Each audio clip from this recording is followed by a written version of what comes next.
Government to act a sequel to Morara Kebaso's Vampire Diaries. President William Ruto meets African leaders in China to wrap up support for Raila Odinga's AUC chairmanship. Police Service Commission increases basic salaries for the police officers. Judge to acting IG Masengeli appear in court today or else. This is Alan Herbert today. We start today on a sad note. The death of Rebecca Cheptegei. Yesterday, we brought you the story of Rebecca Cheptegei being involved in an inferno that was started by her ex-boyfriend.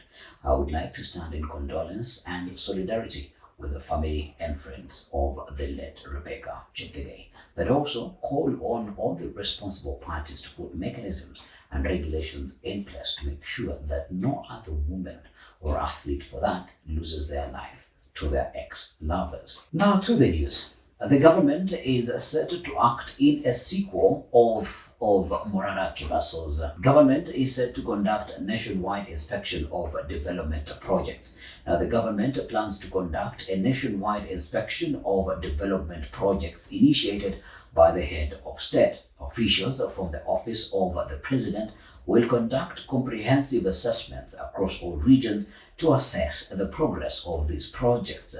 This move comes after a string of exposés by lawyer turned activist Morara Kebaso. Whenever I read such stories, I always go back to that phrase, class. What happens when the pressure increases? Does it increases or decreases? This shows you the power of activism. And when the people decide to take back the power, then the government gets to act. This news was released or came about after a press briefing by the government spokesperson Isaac Morara, who came out and said, yes, we are going to audit all the projects that the president has been launching for the past 2.5 years that he has been in office. But this to me sounds very condescending. Kwani, doesn't the government know what they have been doing in the past 2.5 years? Don't they? Do they need a citizen to come and remind them of the projects that they have started? Or is this also another way to siphon money? Because the spokesperson said that his office and the office of the president are going to work in unison to make sure that they transverse the whole 47 counties of Kenya to make sure that they keep abreast of all the projects that the president has initiated thus far.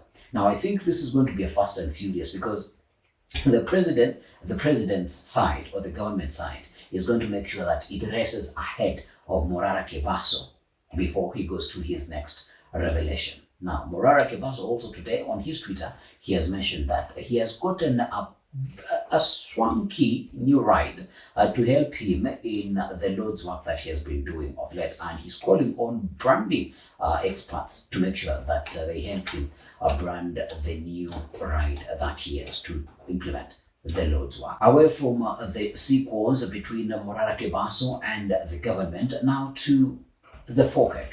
What are the results from the FOCAC, right?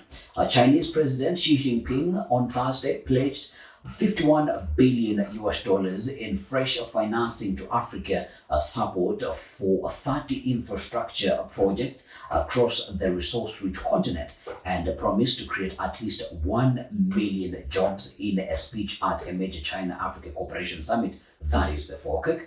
She promised delegates from more than 50 African countries that the $19 trillion Chinese economy will unilaterally improve access to its market for African trade. One, how is China going to open up its doors for African trade? That is question number one, because China is known to be the world's factory. So how the world's factory allows other products to come into their country, that I totally don't understand. You might say, yes, we are going to export our cultural products, but which are these cultural products? The Masai sugar? Not dissing the Masai sugar, but exactly what are we going to be able to export to China rather than them themselves to export to us? Because even those things that we believe or that we hold so dear on the African continent, these are things that they replicate in their own country. If we are talking about approximately 51 billion US dollars coming into the African market, that is understandable. But us, as an African continent, pouring into the Chinese market, I totally don't believe that is a possibility. I think that is a statement that was made off of the whim to make sure that people, the 50 heads of state that were in China, are happy. I heard from President Xi Jinping and his promises to the African people to President William Ruto. He used this opportunity to make sure that he campaigns for his new political ally. This is Raila Odinga. Now, in separate meetings, the Kenyan leader met President Faure Essozinman, that is of Togo, and Asim Goita of Mali, Paul Kagame of Rwanda, and Umaro Sisoko of Guinea-Bissau, Mahamat Idris Deby of Chad, and Hakainde Hichilema of Zambia. Why did he meet these presidents?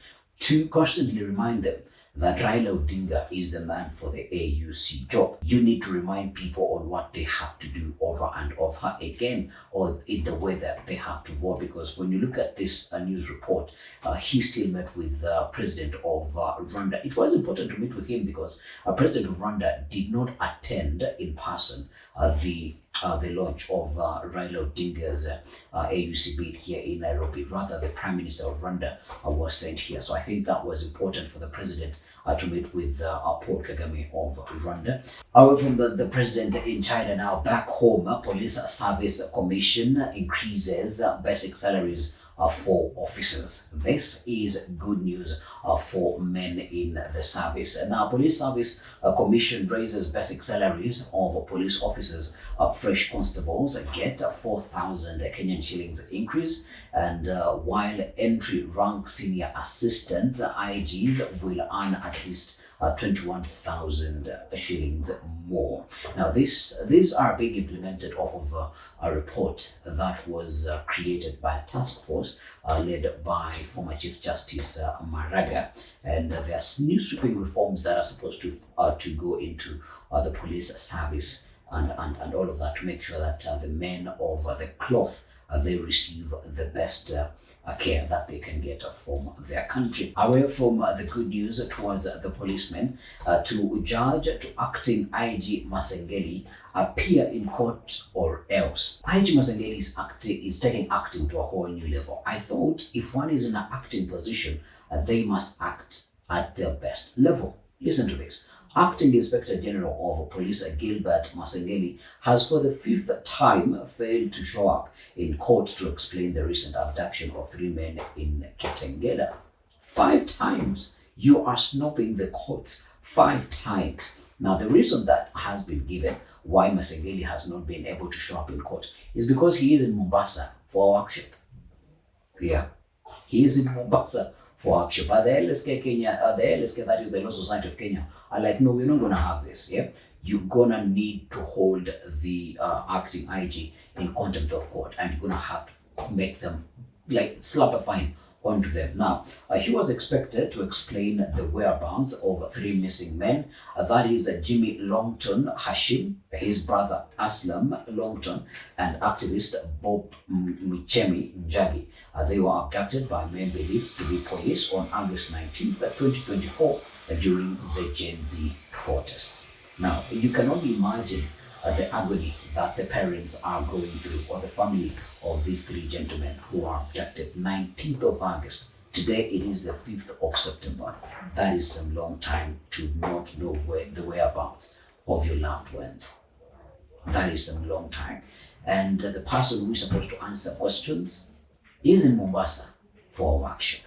You literally cannot make these things up in this country. If you are here for the very first time, if it happens you are here for the very first time, kindly do this. Subscribe and turn on the notification bell. My promise is you'll be number uno to get notified whenever we put out a new video. Let us see you tomorrow. Good evening.